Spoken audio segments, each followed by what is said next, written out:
for some reason.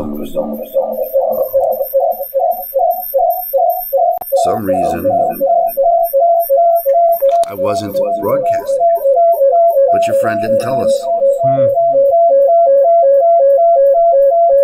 Okay, I'm glad I checked it. That never happens anymore. Anyway, sorry about that. No, it's okay.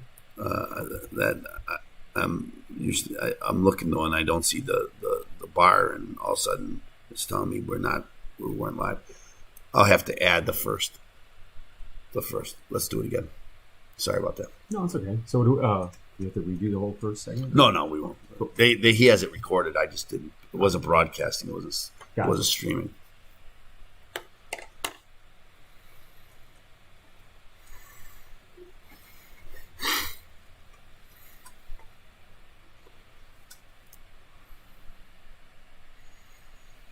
Welcome back to the show. I am your host. I'm attorney Stephen A. Leahy, like the guy just told you.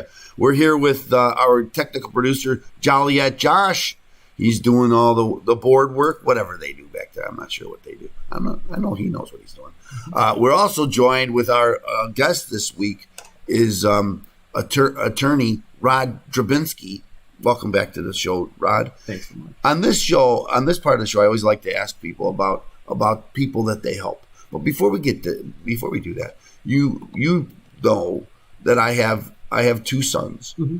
Both are in law school right now, and so I always want to ask the attorneys that are here, what kind of advice would you have for people in law school and new lawyers? What kind of advice would you have? As far as law school is concerned, I would that first year box everything else out. Focus on your studies. Focus on not overwhelming yourself, because a lot of the smartest guys I went to law school with burned themselves out halfway through the first semester, and then they couldn't take anymore. So pace yourself when it comes to the studying. Increase the intensity as you get closer to exams, and I think that you'll avoid one of the biggest mistakes a lot of smart people make that ends up causing them problems for the grades. I think that's good advice. I got to say that when I went to law school, I was surprised. Maybe I should have been. How smart people are. Mm-hmm. That when I was in undergrad, I did fairly well at the end, and it's I could do that in law school. You just do the same thing, but if you do the same thing, you're not going to do very well, because the competition it's really come up. And the work is hard. And of course at Georgetown, that's a tough. Yeah, no, and the work is harder, I find, because every time I got to the next level, when I got to college, I felt like, I didn't do anything in high school. Yeah. I was goofing off. And then when I got to law school, I was like, I was goofing off in college. Every single level you get to is harder than the last. And so I think that's something that a lot of people don't realize when they get into it. Well, I think that's good advice. And so now let's talk about people that you help. Okay.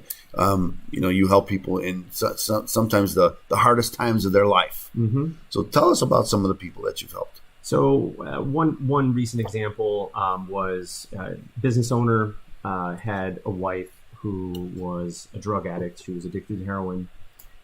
He had been convicted prior to me meeting him, of felony domestic battery.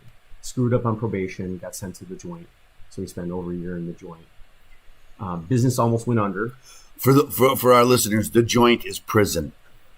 I just thought I would clarify that. Department of Corrections. Yeah. Okay, that's it. Yeah.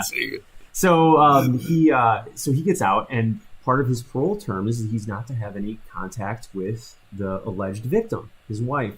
And so he contacts me initially to say, hey, I want you to go to the parole board and with this condition, right? Now, his wife was a drug addict, so she was all over the place. Some days she was great, and some days she was terrible. So I said, well, I need to talk to her first. So I sat down with her in my office, just us two, and she is one of the few people that caused me to feel so many, how do you want to say it, heebie-jeebies. I threw her out of my office. I called this guy up, and I said, you don't need a criminal lawyer. You need a divorce lawyer. Divorce this woman. She's going to try to do this to you again. She's going to try to get you in trouble and throw you in jail again.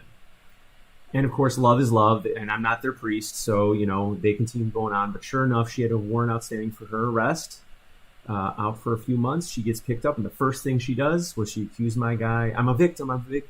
He beat me up. and she made 2 different allegations in 2 different jurisdictions.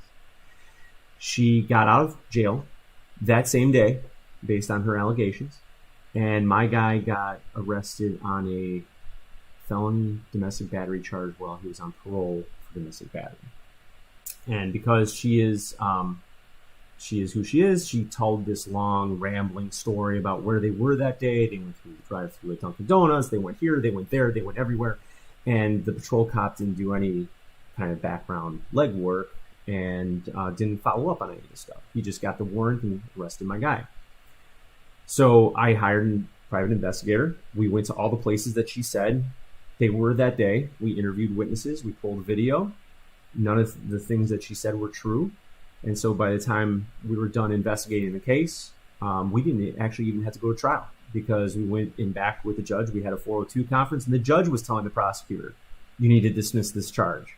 And he got out. His business is doing great. I got him back on parole. He's off now. He got a divorce. He's living a better life. And I feel really good about that. Well, that's a great story. And again, it does take an attorney that wants to fight, because so many would just say, hey, take the plea, or you can't beat this, but the police didn't do their work. It's not my fault. Right.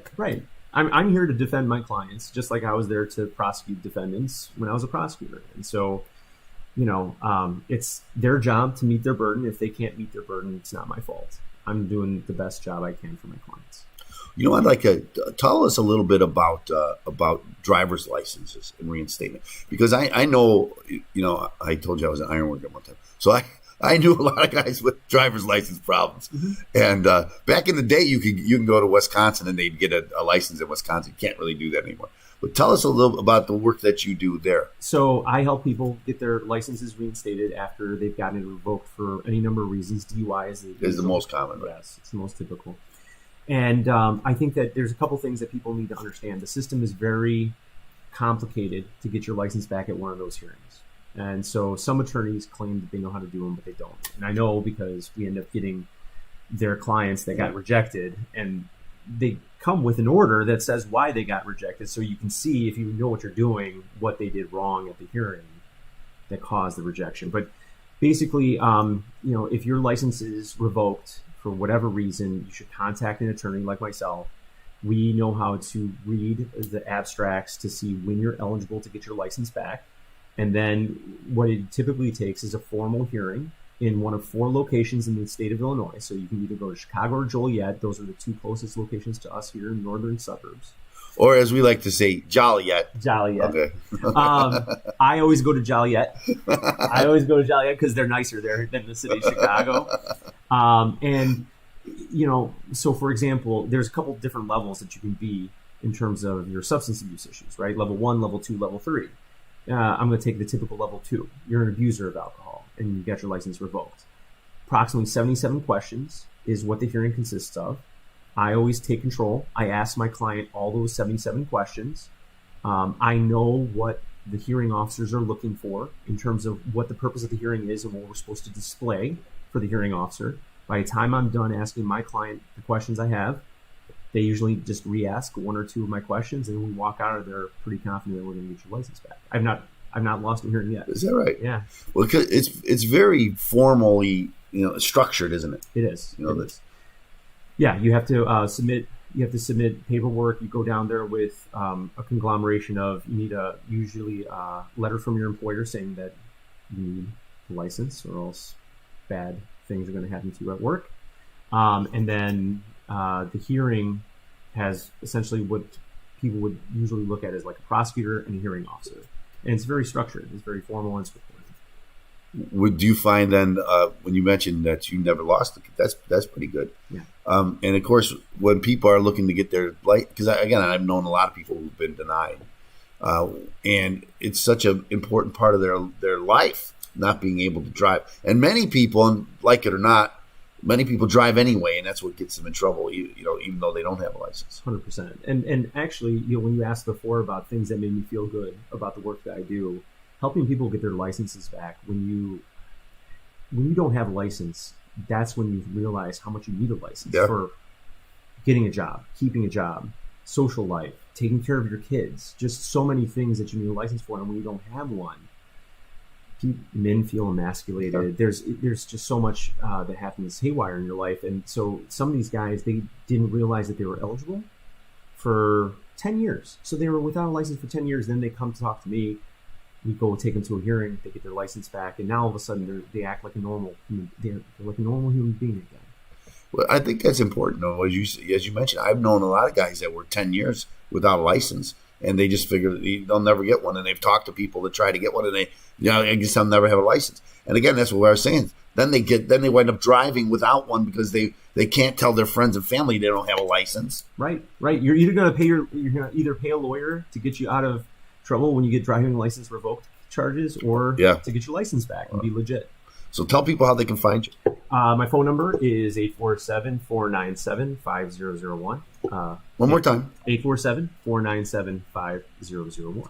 So if you're looking to get you got your license revoked, this is the man that can help you get it back. And if you're fighting the IRS, well, I'm the guy that can help you. Call Open Tax Advocates at 312-664-6649. Visit us on the web at chicagotaxteam.com.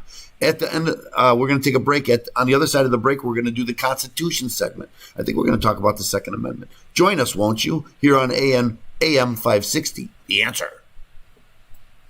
Yeah, thanks.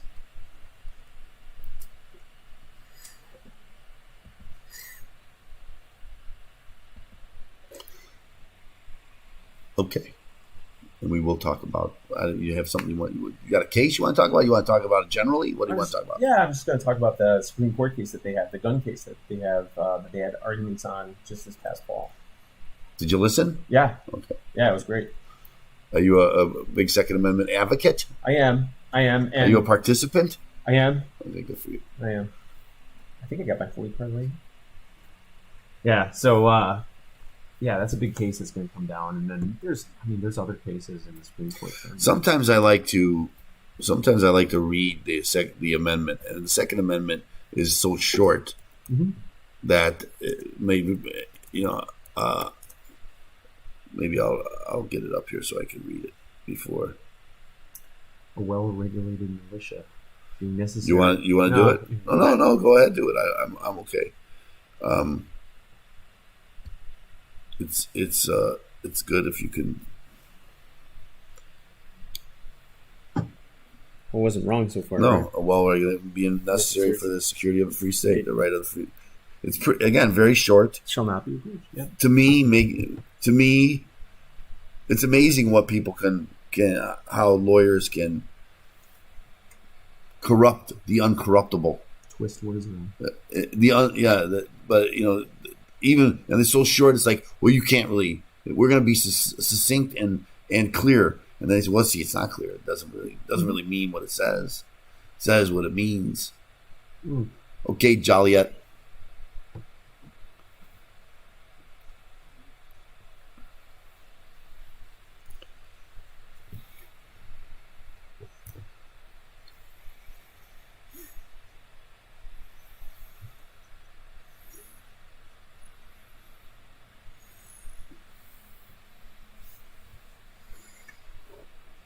Nice.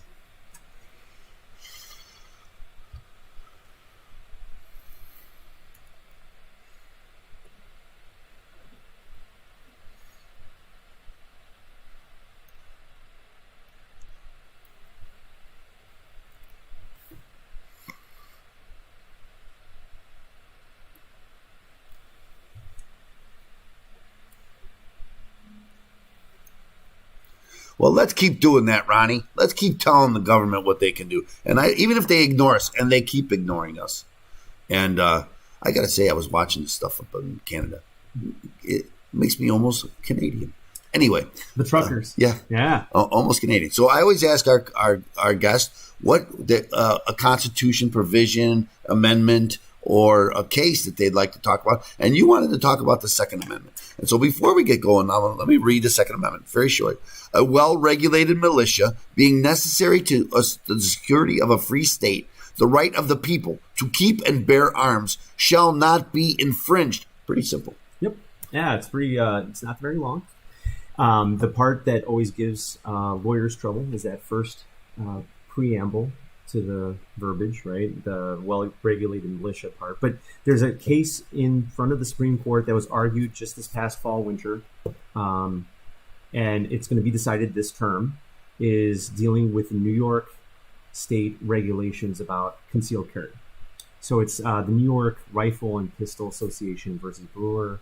And basically what New York set up was kind of like a concealed carry permit that we have here in Illinois, except on top of applying for it and getting the classes done, you had to demonstrate to a governmental bureaucrat a special need that you feel you have for self-defense, that you need a gun.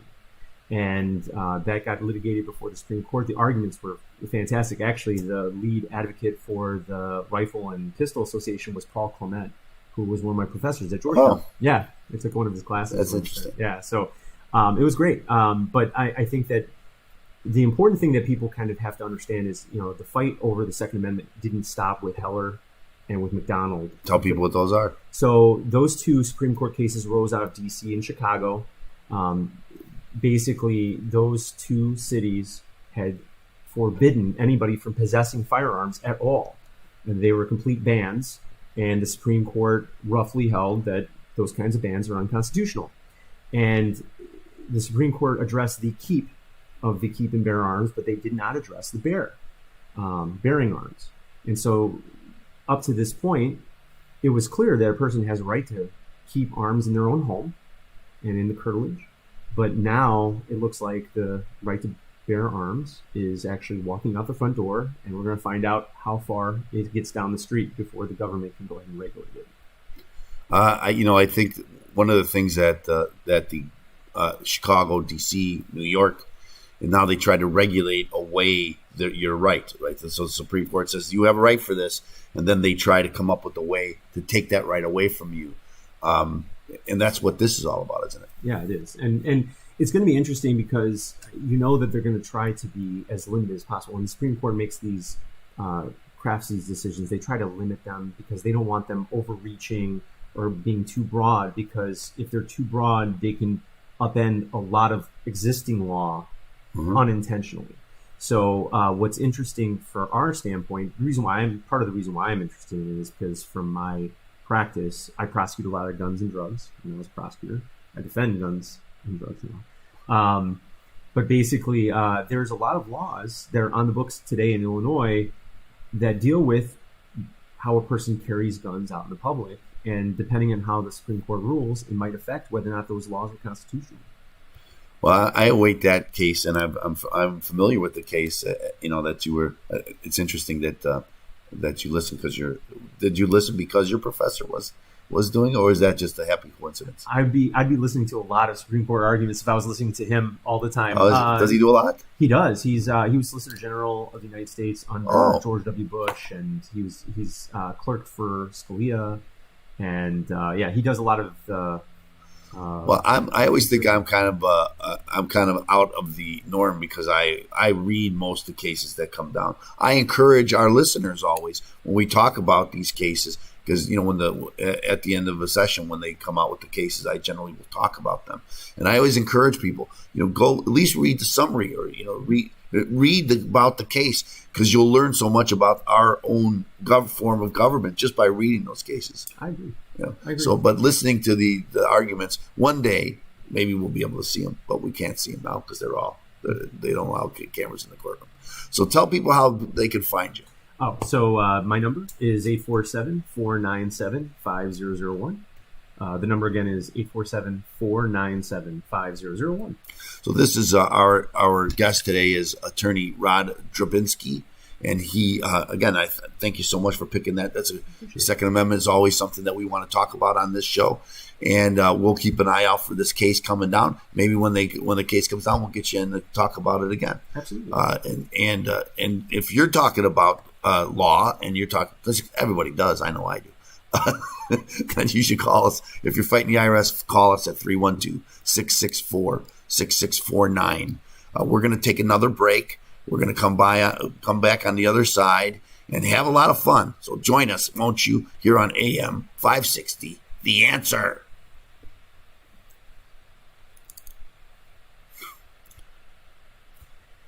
One of the things I found is when you read articles, like in CNN.com or whatever, about Supreme Court decisions that come out, how often they're wrong. If you actually read the case, they're kind of like synopsizing, but they're not synopsizing correctly. Okay, I agree with you 100%. And one of the things that, I do a podcast every day now I've been doing it since last May I've been helping people with IRS problems for a long time. Sure. But last May I started doing a daily podcast, and it's called Today's Tax Talk. So I talk about I have the Google alerts, and I have IRS, tax. I do some blockchain.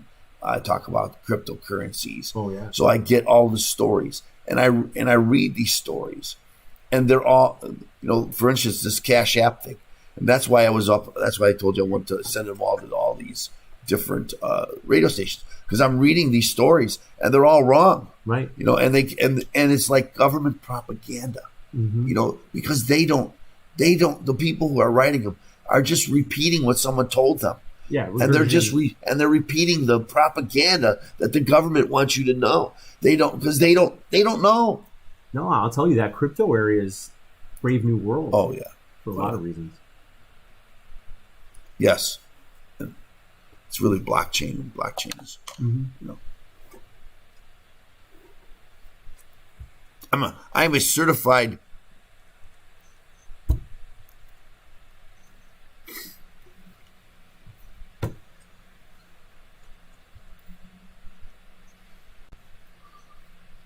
Welcome back to the program. I am your host, like the guy just told you. I'm attorney Stephen A. Leahy. We're here with our technical producer, Joliet Josh. And our guest this week is, and currently is, and was, and maybe again, attorney Rod Drobinski. Welcome back to the program, Rod. Thank you. I like to ask people then, again, you help people get their license. What if it's been revoked? You help them get their license. What's the most common questions that you get that people should know about?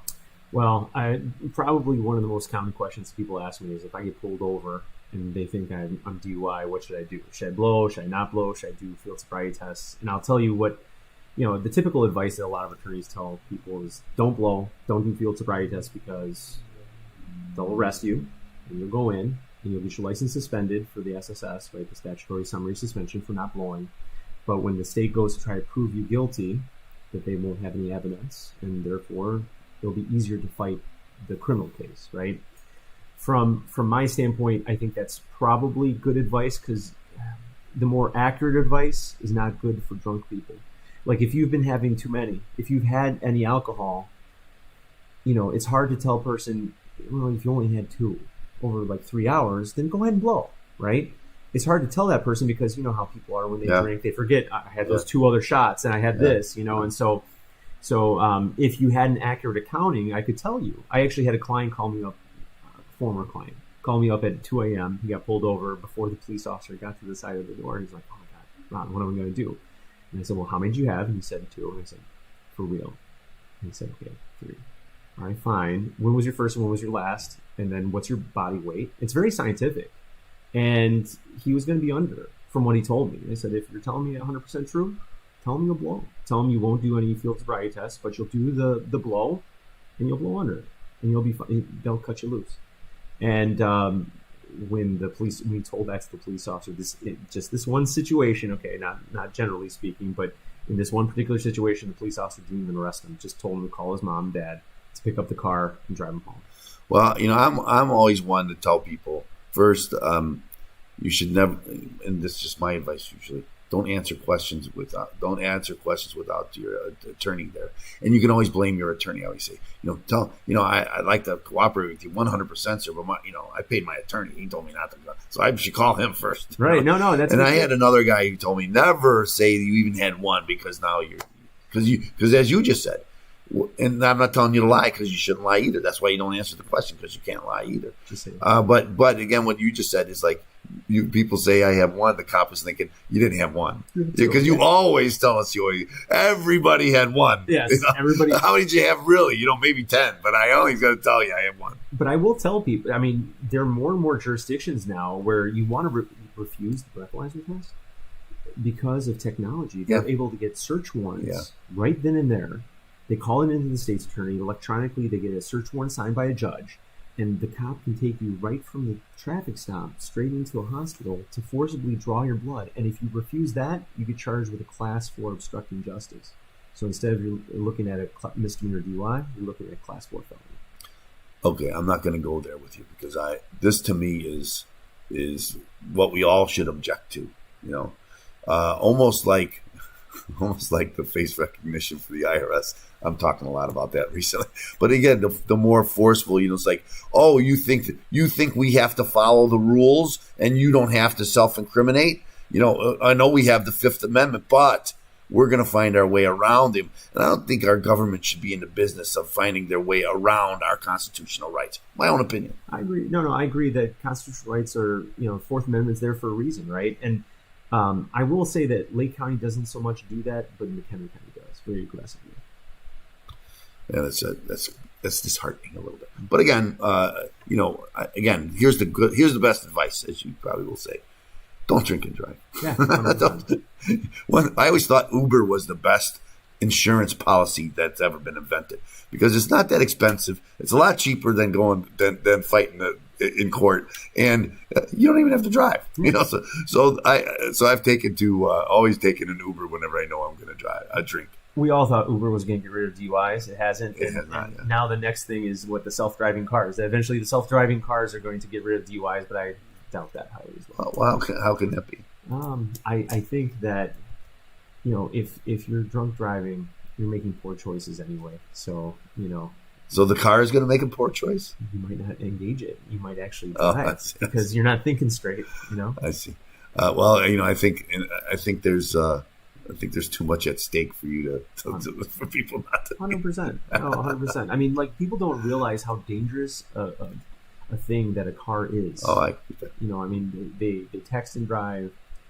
They're shuffling on their radio. They're intoxicated.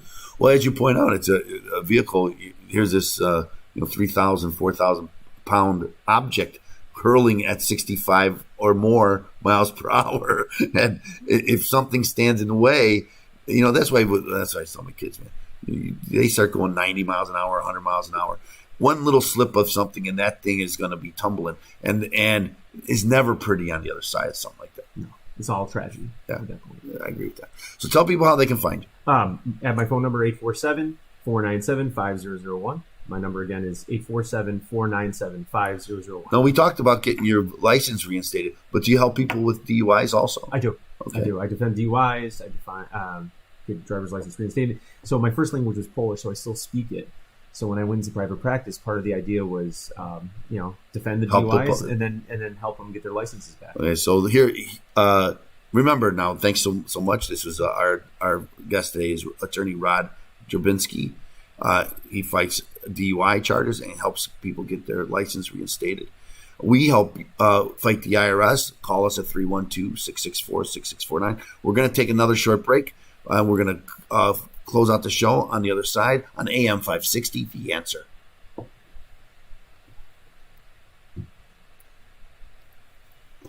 It's good. Thanks. Yeah, no, there's some big ones. There's the abortion case that's up this term. Yeah, I know that. There's that Boston Marathon bomber. I heard that. Yeah, I know you mentioned that one too. Yeah, that one's interesting only because it's like. I always look at this docket, but I don't listen to too many of the arguments. Although Jake will call me and say, "Dad, you got to listen to this argument." He's a law student, so there's law students. Of course, yeah. He's all energetic about it. They're all stuff. Deep into it. Now with Zoom, I'm a lot of time zooming into court, so I have time to be able to put it on my computer, listen to arguments, and sometimes in the background. But do you do many jury trials anymore? Not enough. Not enough right now. Have you thought about personal injury? So yeah, but the only reason why I ask is so many people that I've had on the show and friends of mine that are personal injury attorneys, they all started as state's attorneys because the craft of jury trials is it's a craft, it's an art, and very few people can do it. And one way that you get paid well for is His personal injury. So the civil stuff, I'm not as my first exposure to civil was divorce cases. I hated. Well, that's not the same though. And I'm not a personal injury attorney, but again, I know most of the personal injury attorneys I know, and some I know that do very well, were started out at the state's attorney's office, and that's what they say. Of course, that's we started doing the jury trials. It gave me the.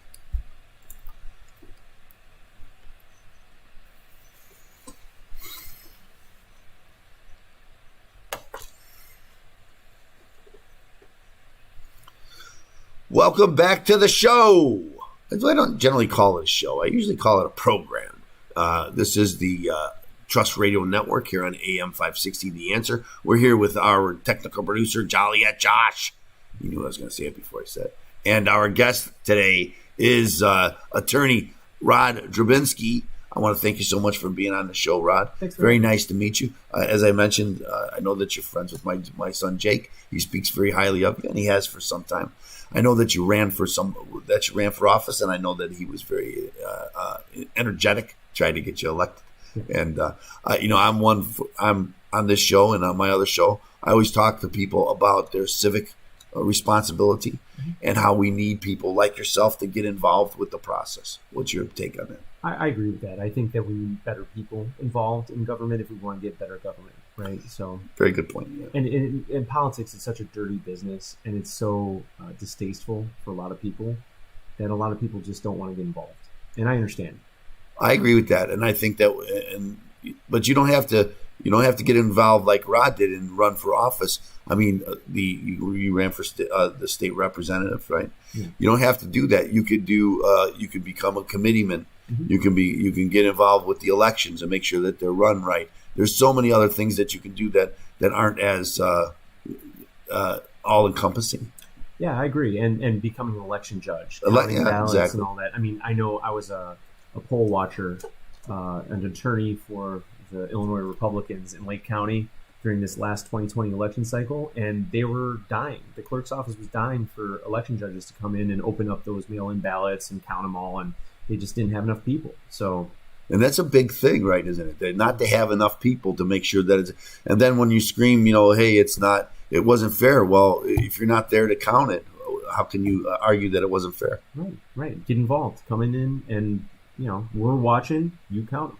That's very good advice, and I want to appreciate it. And again, we appreciate your being here and your own advocacy and involvement in the process. So, and I encourage everybody to get involved. We are pushing for committeemen. I think we had Dick Barron last week, and he was telling us only half of all Republican committeeman spots are filled. So they need people. So get out there and get involved. I'm running for committeeman this time. Good. Yeah, good for you. I've been a committeeman for like 20 years. I have been a committeeman before, but I some years ago I was discouraged, to be quite honest with you, because of the process. It's like that's a long story, but I'm thinking. Jake says if I run, he'll run against me. So maybe I should do it. Maybe I will run. I think I can beat him.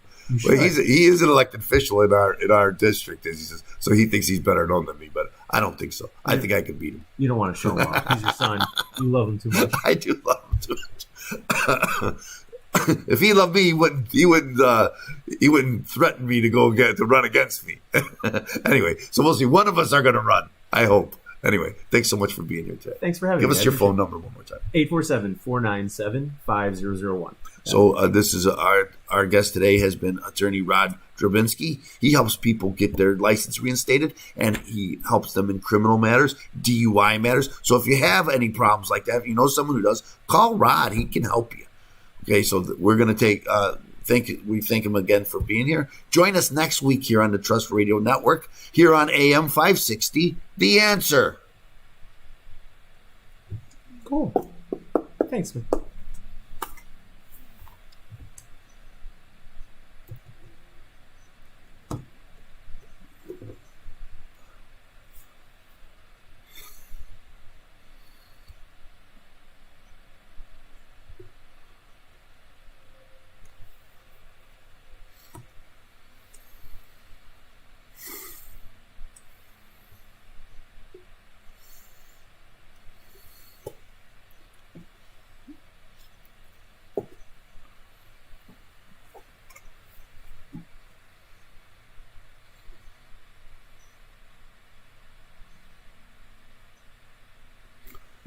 You should run against him. Leave it on. No, I would never run against him, but he has told me if I run, he'll run against me. He doesn't like my politics. Oh, really? He's a libertarian. You know, whatever that means. Yeah. Used to be a libertarian was a Republican who thought you should legalize marijuana. But now marijuana is legal, so. So actually, you know, again, it could be worse. He could be running as a Democrat. So well, I mean, could be worse. Could you imagine the articles? You might get some press coverage. Father and son running against one another. We probably would, but you know, he doesn't. I would be embarrassed if he beat me, and he'd be embarrassed if I beat him. Yeah, so, and I would have to go out there and really work to beat him because. Well, we should be together and not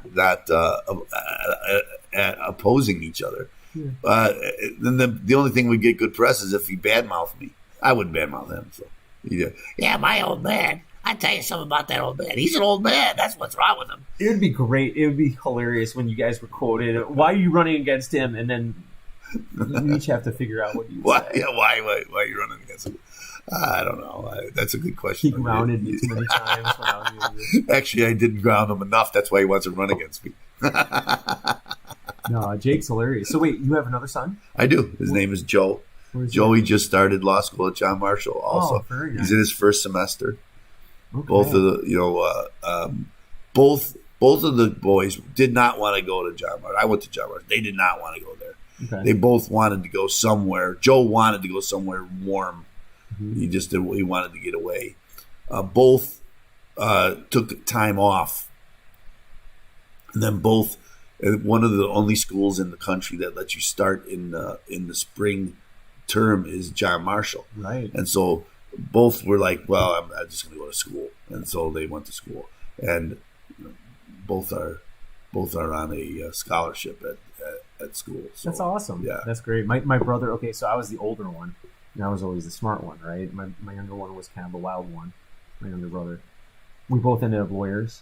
He went to Marquette undergrad and Kent for law school.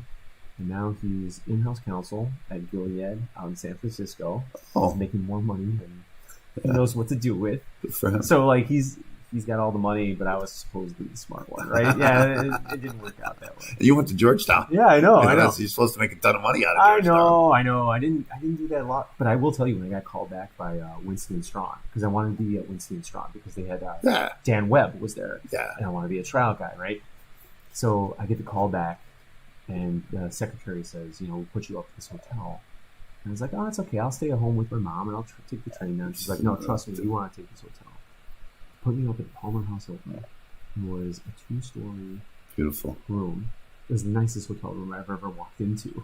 And I had nobody to share it with. Everybody was off at school, and I was just all by myself watching TV. Because with them, it's all about the impression, right? They want you to be impressed. And it's hard not to be impressed. It's impressive. So like, wow. You mean this is a way I can live? Right. No, like when I worked at the law firm, they were taking us to lunch every Smith & Walensky's, this, that, and the other.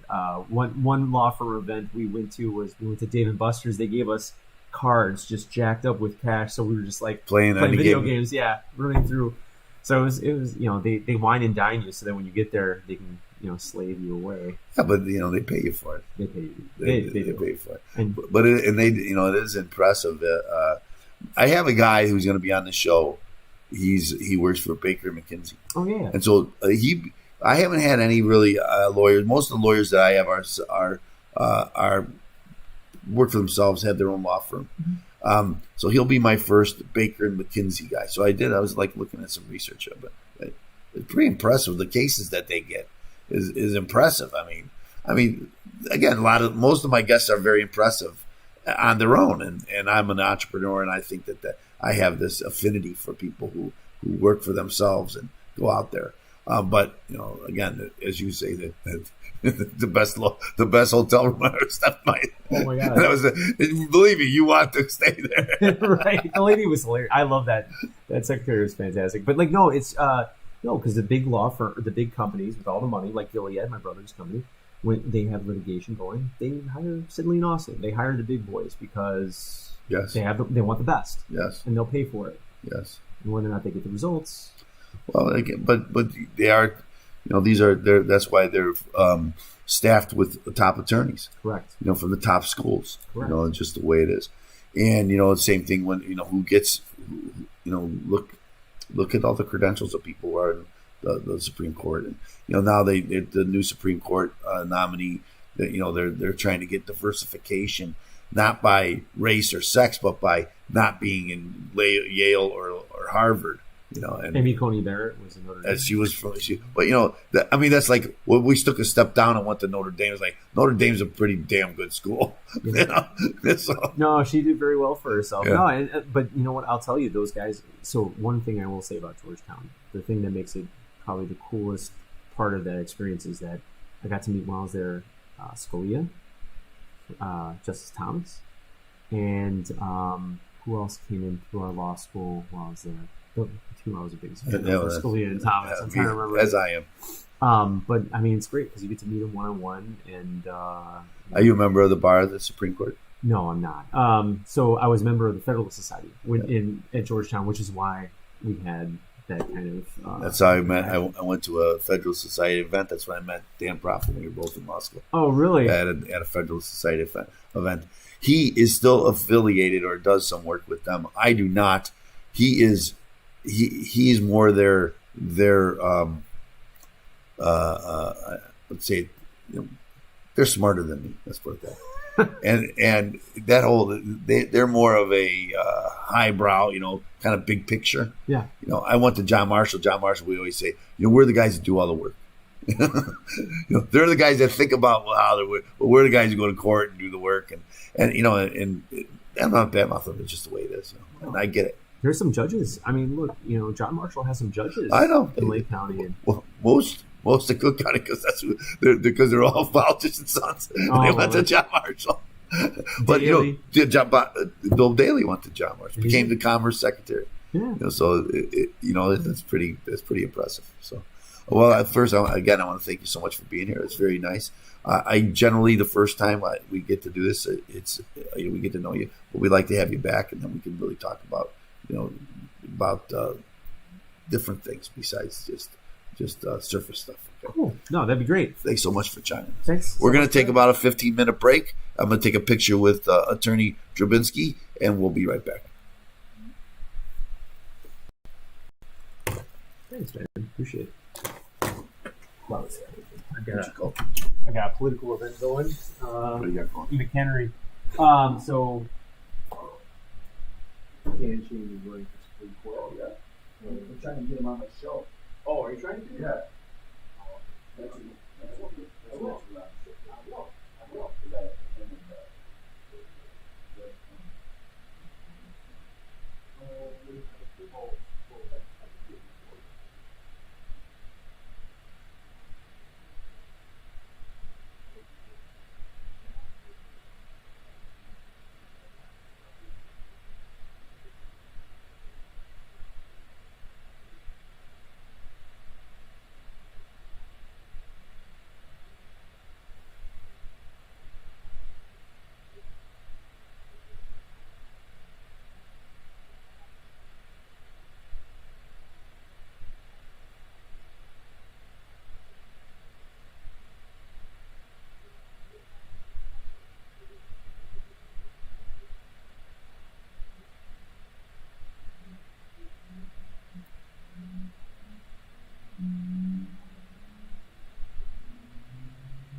How did that get turned off? I don't know.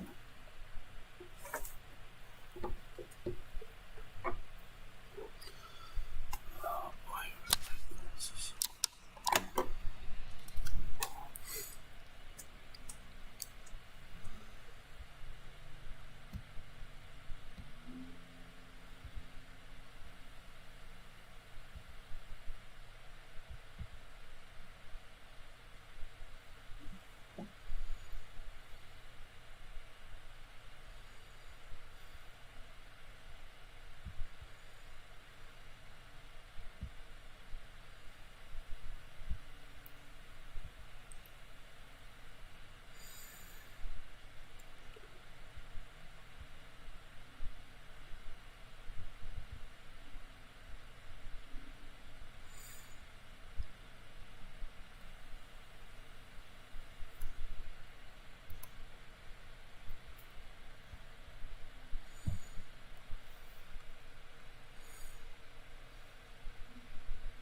Okay.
Okay.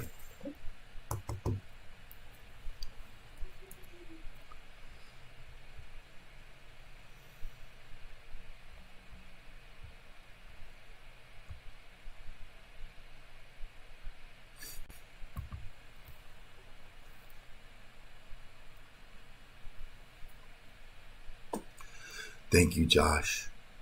Hello, everyone. Hi. That was very good. Rod Drobinski was a very good guest. I like when we find people that can help people in the troubles that they're having, like a revoked driver's license. Pretty important.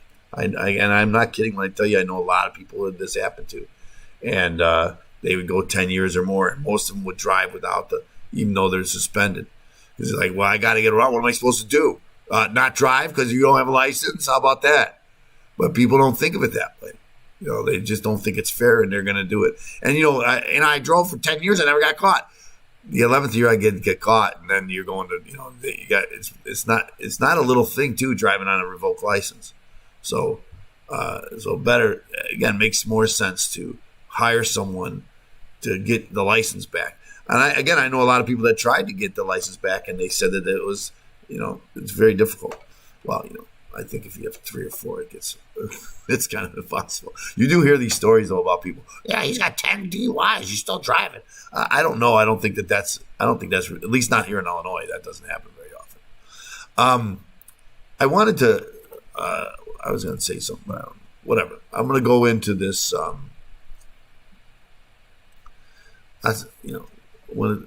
Lots going on here. I was telling Josh about that I sent out this stuff about Cash App because it was everywhere, right? So here's the new one, Josh. And people think, well, IRS stuff. I mean, how often does something like that come up?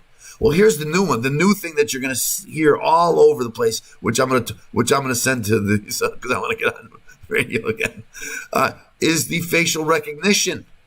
And we're going to talk about that in one of the segments today. We're going to talk about, and maybe you haven't heard, but the IRS is going to require that you go to this ID.me company, and in order to get access to your records online. They've been pushing this online. Well, I'm not going to talk about it because I want to talk about it on the show. But again, I'm gonna try to get this out. This happens. Since I do my show about the IRS issues in the news, it's much more, as I tell everybody, anything but the violent stuff is really about taxes and the IRS. The violent stuff, sometimes that's about the IRS too, but usually the nonviolent stuff is really about the political stuff. How are they going to get the money, and then how are they going to spend it? Right? That's all taxes. What are they going to do with it? And so there is a lot of stuff out there in the tax that someone like myself pays attention to that I don't think other people do. Mike, I was on Mike Gallagher's show today, and he aired it today. We actually recorded it a couple of days ago. Couldn't have been a nicer man. Couldn't have been more accommodating, and said nice things about me, complimentary. Very nice guy. Promoted me. He said, I don't know anything about this, but I got to get a guy who does know about this stuff. And so it was very good. So I want to also thank our friend here, Marcus Brown, who passed my name along to Gallagher's show, his people. And I appreciate that. I talk about this stuff every day. Might as well talk about it in front of people. That's my own opinion. I was going to get that clip of Nancy Pelosi, but I'll just talk about it. Because it's been a long time since I had any clips on the show. We used to do so many clips. I was watching my brother's last show, and on that show he was like, pretty soon we could do so many. We'll just give clips. We won't even have to be here. We'll just do clips. Because we would put clips on, and you only have like 11 minutes at the beginning, and then you take away the intro, and what he got like 9.5 minutes or something like that.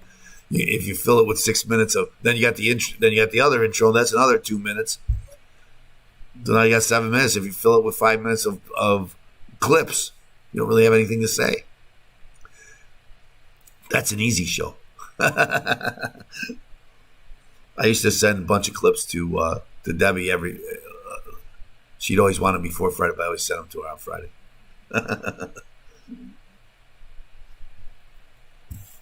I'm a little bit better now, getting prepared, to be honest with you, but still not great. So let's do the show, and we'll breeze through it.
Hello, Chicago taxpayers. We are coming to you from Studio C here at AM 560 The Answer. This is the IRS Radio Hour. Now remember, this show is sponsored by the Law Office of Stephen A. Leahy, PC, and Opum Tax Advocates. Opum Tax Advocates helps business professionals solve IRS problems forever. We help them with audits and levies, liens and garnishments, collections, unfiled tax returns, and payroll tax issues. We also help people with tax planning, tax preparation, tax court, things like that. And then we help people with mortgage foreclosures, loan modifications, bankruptcy, and other debt-related issues. So if you have any of these problems, then you should give us a call at 312-664-6649. Again, that number is 312-664-6649. You can visit us on the web at chicagotaxteam.com. I got another site you should probably visit. You should probably visit freeirsbook.com also, because there's a copy of my book there, Deal with Your IRS Problem Today. And if you're having IRS problems and you're thinking, well, where do I begin? How do I start? What do I do? Get the first thing you do when you have IRS problems is get a copy of the book, Deal with Your IRS Problem Today. Go to freeirsbook.com, freeirsbook.com. Get a free copy. Okay, that's what I would do if I were you. I wrote the book, so I don't have to go there. But I want to welcome our technical producer.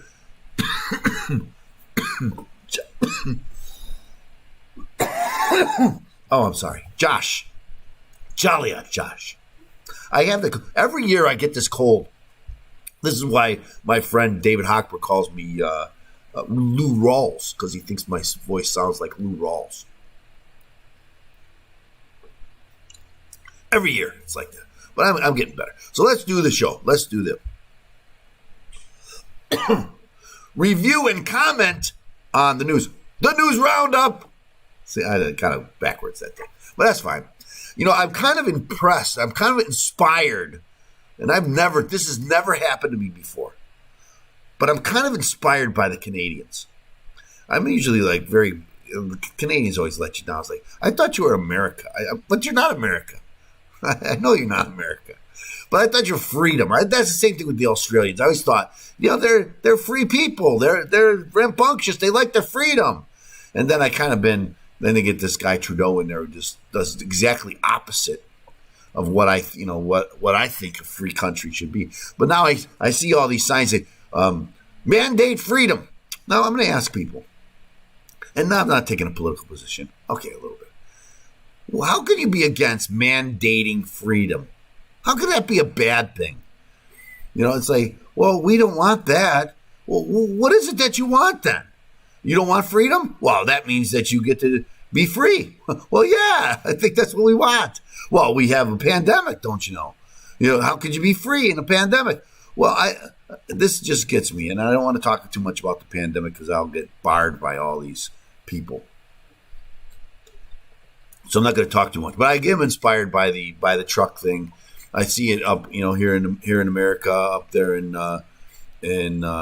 Montana on the border, and in Australia. If you look, it's in Italy, in Holland.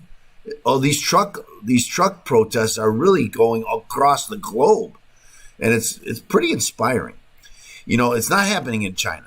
Okay, China, they're not doing it because they will. As our Speaker of the House, I don't know if you saw this, but our Speaker of the House told our Olympic, right? The Olympic starts, right? And we had I think the opening was, we record on Friday, so I think it was last night in the middle of the night or something. And they had the opening ceremony. And yesterday, Thursday, our Speaker of the House told our athletes, keep your mouth shut. Do what you're told. Don't say anything. I know you want to go out there and say something, but don't. Why? Because they're ruthless. That's what she said. They're ruthless. Why are we there if they're ruthless? Why are we helping them? And if you listen to all this propaganda coming from our own televisions telling us what a great thing China is, what a great society they have, and it's just. Does it remind you of the Hitler Olympics, right? And they used it for propaganda, as they're doing now. China. Oh, I don't want to go there. I'm not going to talk about the biometric or whatever that is. Anyway, but I'm not. I generally love the Olympics. I want to watch, especially the Summer Olympics, but the Winter Olympics too. I like the Winter Olympics. I generally never miss it. There was back in the day when I was a kid. Of course, the Olympics were always together the same year. But you never missed an event. I mean, everybody was home watching every night. Whatever they were showing, you watched it. It was great.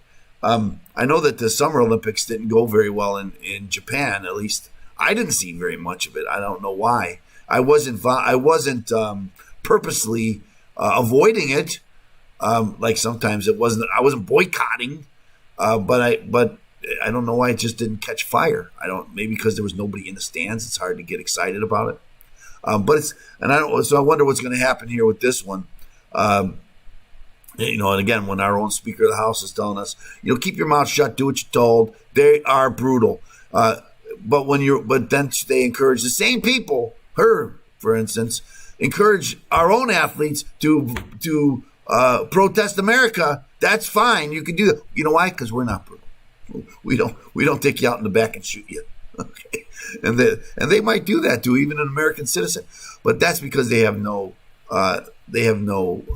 fear of our American government, because our American government is in bed with them, in my opinion, and that's one of the problems with our government, that we and our elites they're the same, right? They're all making money on China, and the NBA and all of them. Apple, our biggest companies, right? Where do they make most of their money now? They make most of their money in China. And so they dare not say anything wrong with China because it will cost them money. And that's why we shouldn't have trade with China, because we're allowing our own companies to fund our own demise, in my opinion. It just doesn't make any sense to me. Why would any sane society do that? Why is it that when we had this problem with COVID and we needed aspirin, we couldn't get aspirin? They're all made in China, and they wouldn't let us get any aspirin. Does that make any sense to you? It doesn't make any sense to me. If you stop and think about it, we can't get chips. We can't produce vehicles now because we don't have chips. Well, didn't we invent those? I think we did. I think we invented those. And now we don't make any here in America. And I was listening to my friend Tracy Kahn of the Ford dealership, Joe Cotton Ford, telling they're trying to build factories here, but it takes 18 months or longer to build the factories here, and they can build them here and make them before we can get them from China or Taiwan. It doesn't make any sense. Why would we do that? And so let's take an active role in building America back and not worrying about this supply chain that somebody has the power to stop us from getting aspirin. It just doesn't make any sense. We can make aspirin here. I think we invented that too, to be honest with you. I think we invent these things, then we got to go kowtow to somebody to beg them to give it to us. I don't know. The world is upside down. Help us turn it right side up. One of the ways that you can get the world right side up is when you're fighting the IRS, to get right side up, you should get help. And that help is offered by Open Tax Advocates. Open Tax Advocates helps business professionals solve their IRS problems forever. We're going to do the second section. I'm going to talk about the IRS and facial recognition, because they're coming up with this new rule for facial recognition. Maybe you've heard about it. Well, maybe you haven't. If you haven't, even if you have, join us on the other side of this break, because that's what we're going to talk about here on AM 560, The Answer.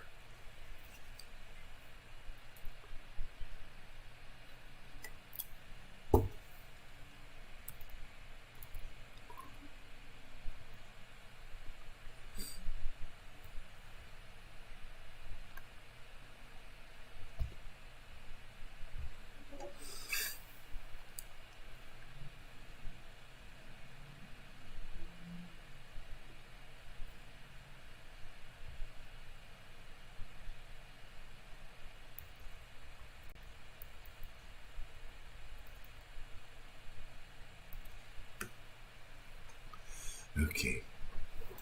Let's roll, baby.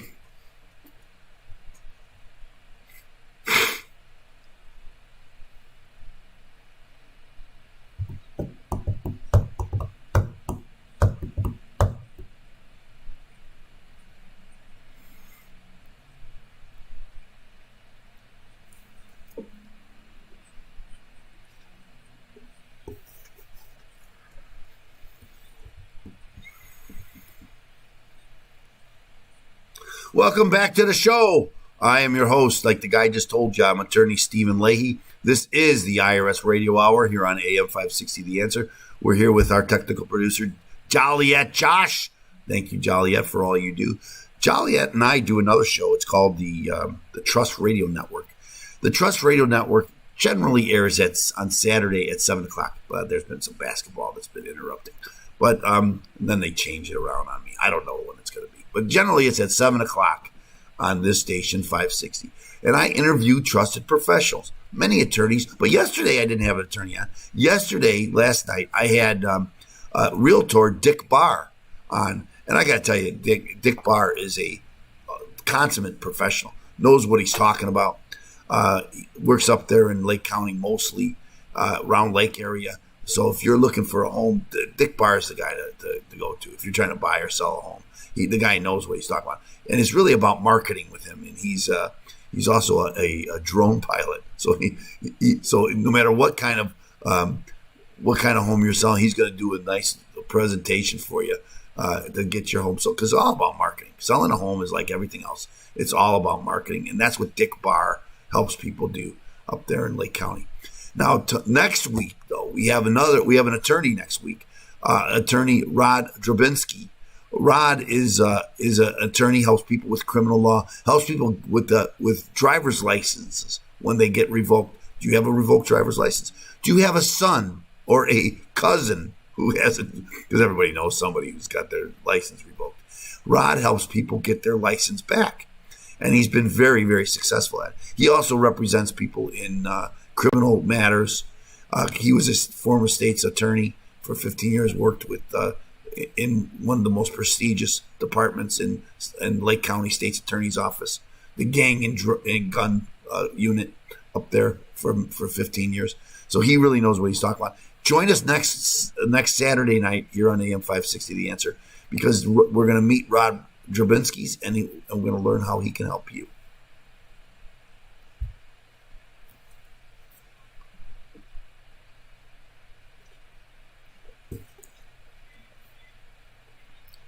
Now, this is an old-timer play. This is old-timing music, but we're not going to talk about old-timing things today. Today, we're talking about new, wild things. Actually, it's not really that new. We all have a phone with facial recognition. And last week, the IRS came out with an announcement that they're going to start using this ID.me company that is a company that gathers information and then verifies identifies people. But, you know, the kind of things that they want to use in this ID.me stuff is they want to get a picture of your license, some sort of government issued picture. They might look into your credit report. They want to look into other verifying information about you personally, and then they want you to give them a selfie, and then they compare that selfie with other what they call one-to-many database to pick you up to see if you're in that database, and the IRS wants to use this verification in order for you to get any information online.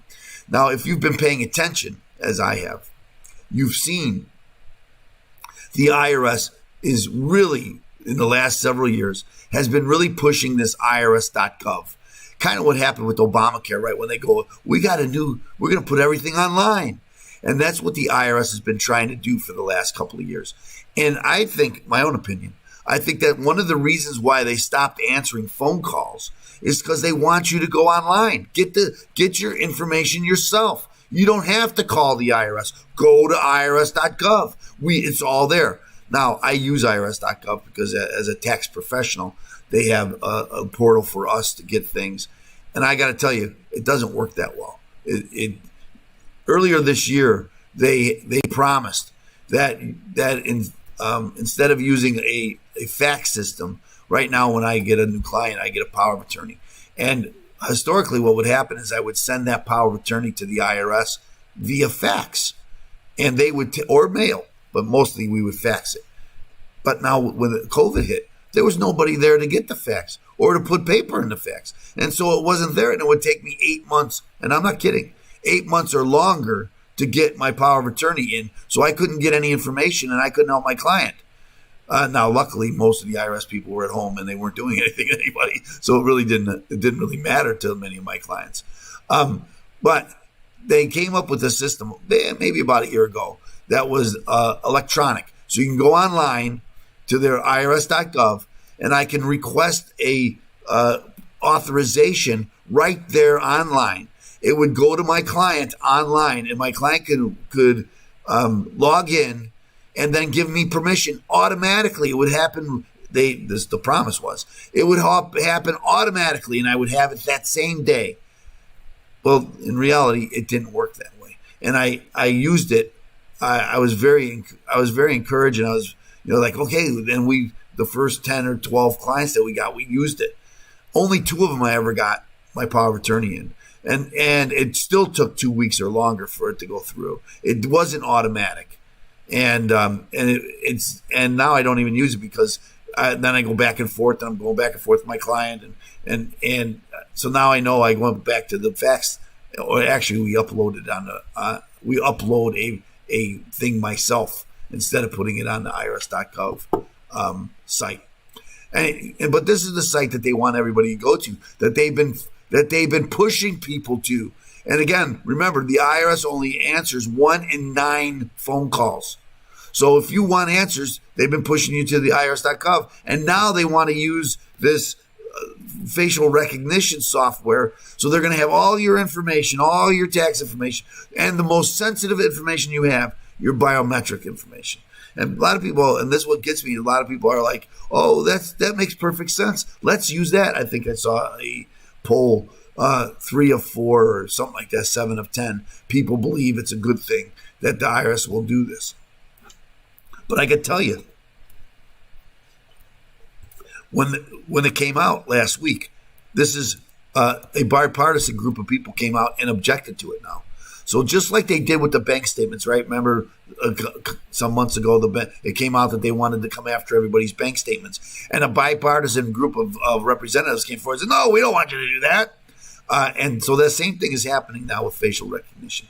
And before I run out of time, I want to mention this because I don't think people realize that in Illinois has probably the most prohibitive or restrictive use of companies using your biometric information. There's an Illinois law. Let's see if I can find it here.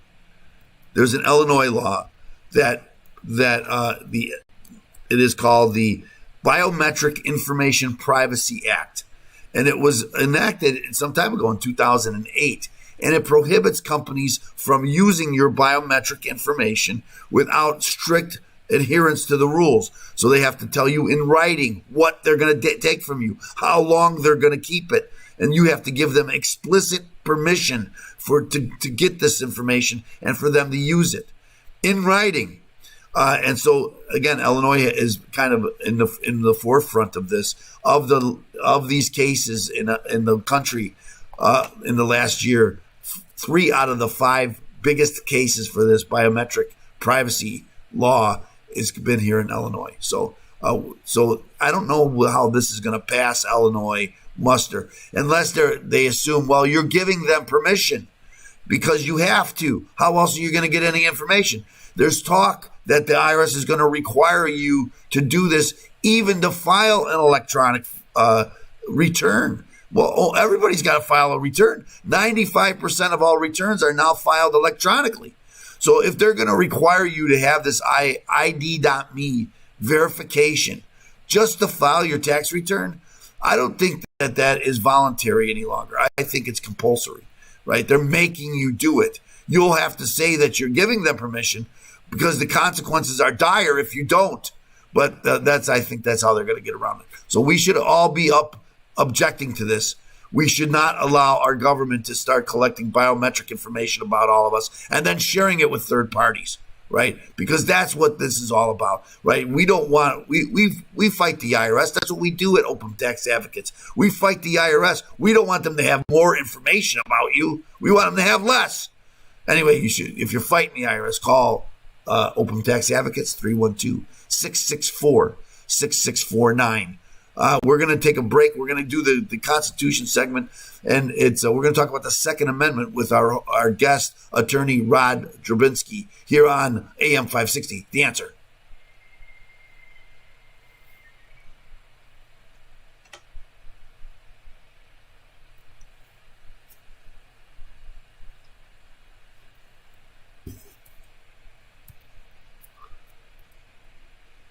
Oh boy, I forgot to go to my. What's wrong with you, Steve? I don't know. Who knows? I didn't do it. It doesn't make any sense. Oh well. Such is life. Oh, I gotta change that camera. That's this camera. I don't want that.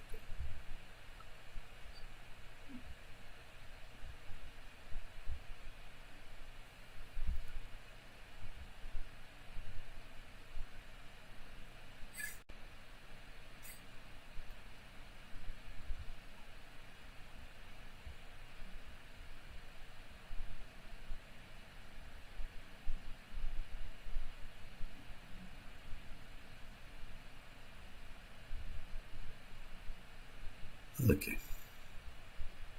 Okie dokie. Let's move, baby. Now you're baby and not Joliet. I think I'm going to go back to Joliet, though, if you don't mind.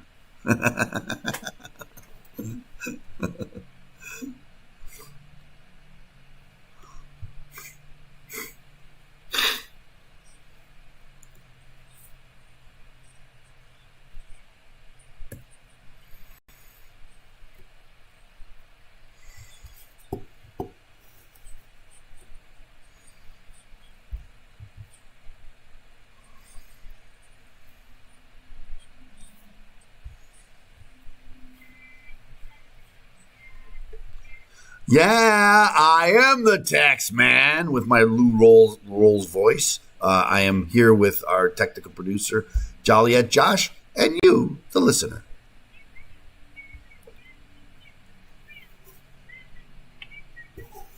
That's right. I am going to answer some questions here today. And here's the question. And actually, I got this question 2 or 3 times this week, just this past week. What happens to my second mortgage after a bankruptcy? So people are calling me now, and they had filed bankruptcy in one was in 2009, one was in 2014, and one gentleman now is trying to refinance his home and found out that the mortgage, the second mortgage, is still there. And he said, "Well, wait a minute, I filed bankruptcy. That mortgage is gone." And I had to tell him, "No, the mortgage is not gone.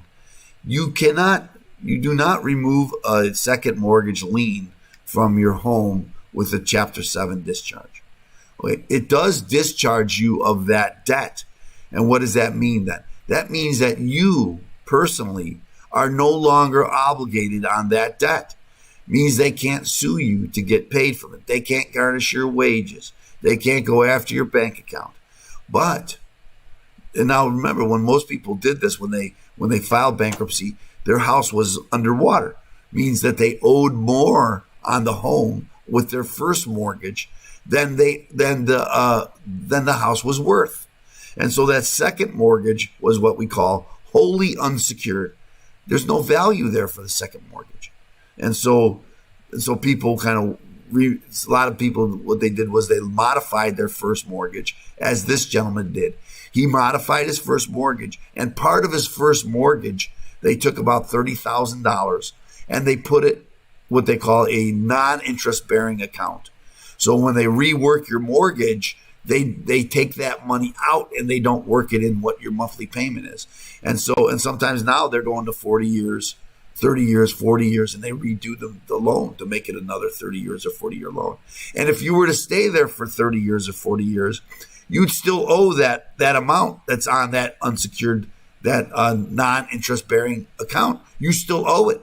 So you stay there for 40 years, you paid off your mortgage, but you didn't pay off your mortgage. You still owe $30,000 in this case. Okay, so now this guy's got, well, now I got my mortgage. And one of the things is now it's almost 10 years later and the value of homes has gone up. So what does that mean? That means that these second mortgage are now popping out of the woodwork and they're coming after people because there's value in your home now, right? And so now they can foreclose and they'll get something from it. So they waited you out. You've been paying down that first mortgage, and as it goes down and the value goes up, now there's some money there for the mortgage for the second mortgage company, and they're emerging and coming after people. It's very common. A lot of people back in 06, 07 were buying homes on what they call a 80-20 arrangement. They'd get a first mortgage for 80% of the loan, and then the second, the other part of the loan, the 20%, they get a home equity line of credit, and that's how they would buy a home with no money down. And so, a lot of this was what they call a variable interest rate. They were very not consumer friendly, but people didn't mind because the value of homes kept going up and up and up and up. And so the strategy was get an 80-20 loan. The value of your home keeps going up, up, up, and then you refinance out of that adjustable rate mortgage, and and now you only have one mortgage. So that was the strategy, and it worked for some time because the value, remember back in 08, 09, before 08, the value of homes was climbing very quickly, and people were making a lot of money on real estate. And so nobody ever thought that it was ever going to come down to earth. Well, guess what? It came down to earth. And then what happened was now people lost their job and they fell behind in their mortgage. Remember the foreclosure crisis, and people went into foreclosure. And again, a lot of people filed bankruptcy, and they filed bankruptcy and then tried to modify their first mortgage. I helped a lot of people do that. But when I help people do this, I had to explain to them, there's this second mortgage out there. And if you do a Chapter 7, that second mortgage is always going to be out there. And so you're really only renting that home. You're never really going to own that home, at least not for the next 30 years. You're not going to own that home. You're going to be renting it from them. And they can pop up anytime when there's value and take the house away from you. So I warned people about this. But at the time, people would rather pay. They'd rather stay in their house and pay and not have to move. And that's what's happened. So that's where we are now, that these second mortgage companies are coming out of the woodwork. A lot of people filed Chapter 13, and under a Chapter 13 bankruptcy, you could strip it away. But again, if you just got a Chapter 7 and you had 2 mortgages, you could not strip it away. It's still there, like it or not. That's a fact. Anyway, I hope that answers your question. Well, you're welcome, Mr. Noel. I'm Mr. Noel. Okay. Well, anyway, I think this is a very important thing, and I think that people don't. So if you have a question about a second mortgage and you haven't heard from them for a while and you think you have one, call me. I'll answer your questions. 312-664-6649. I helped a lot of people back in 08 through 2018 probably with this kind of problem. So if you're facing this problem, give us a call. 312-664-6649. Again, it's 312-664-6649. We're going to take another break, and we're going to close out the show with the sports segment here on AM 560. The Answer.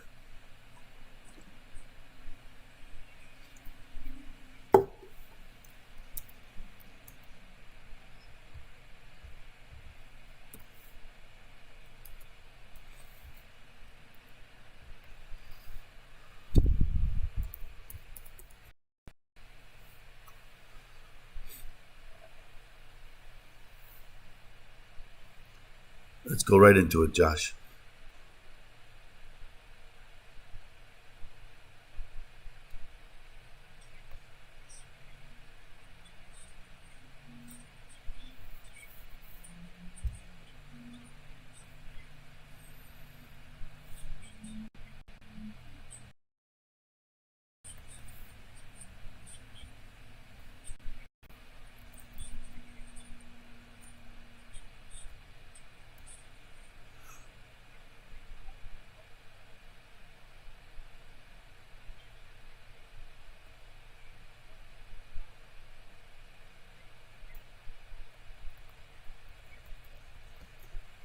Welcome back to the program. As Josh just told you, I am your host. I'm Attorney Stephen Lade. For that, Josh, for your help here on the show and your sponsorship, we appreciate that.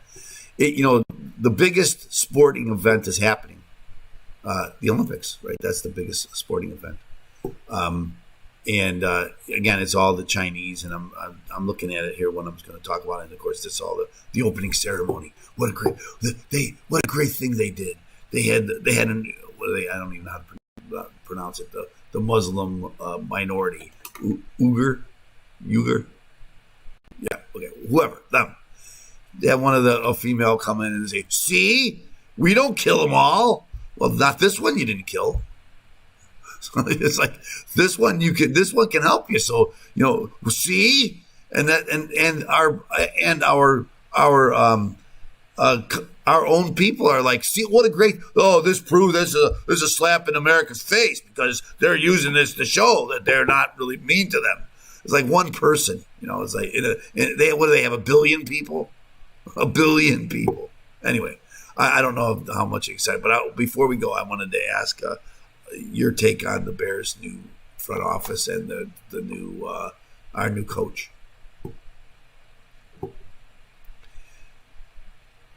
Oh, Oh, that's. I thought that was I think we talked about the general manager. We talked about the coach too. Yeah.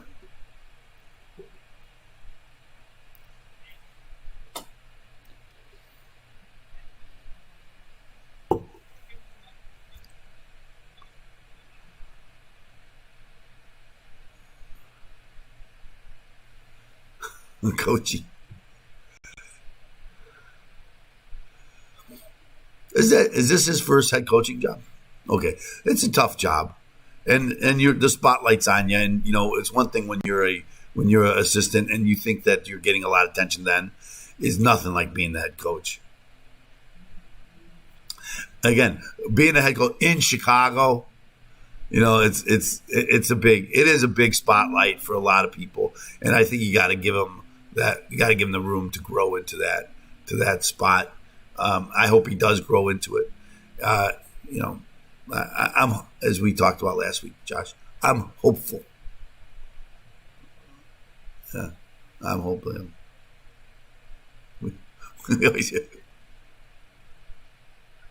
We'll see. I agree with that. I agree with that. It's are you going to watch any of the Olympics? Good for you. I am not either, and I'll probably catch something. I don't know what. I'm not going to say that. There's some sports that I really like. I like curling too. Last time it was on, everybody said, "Hey, you see that curling? What a great thing! That's curling is what a great sport that is." They think they can. I had a friend of mine who used to be a curling guy, and he had a curling league. There was a whole league on it. He was an upper income guy. You gotta kind of be to have to have a curling ring, and because it's not a cheap sport. Even like hockey's not a cheap sport, but just think about curling. It's like, I don't think the rocks cost that much, but the thing. Anyway, thanks so much for joining us here today. We'll keep you posted about the Olympics next week, and we'll let you know what I watch, and we'll see what Josh watches. But we'll keep an eye on the Bulls too, because I'm still watching them. So thanks so much for joining us here. Remember that we're here every Sunday at 5:00. Join us. Remember the Trust Radio Network on Saturdays at 7, and they're both here on AM 560. The Answer.